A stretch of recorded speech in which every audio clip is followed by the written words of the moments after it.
जल्दी से और बैंक और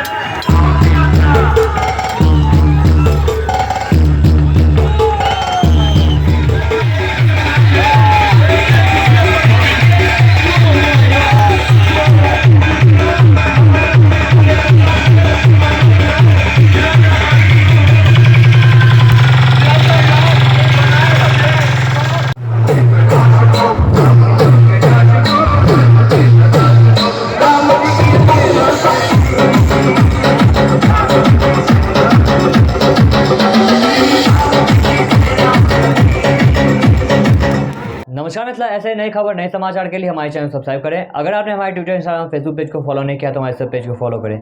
नीचे हमने इसका लिंक डिस्क्रिप्शन दे दिया है। हमें दीजिए जाने की इजाजत, तब तक के लिए देखते रहिए नमस्कार मिथिला न्यूज़। नमस्कार मिथिला।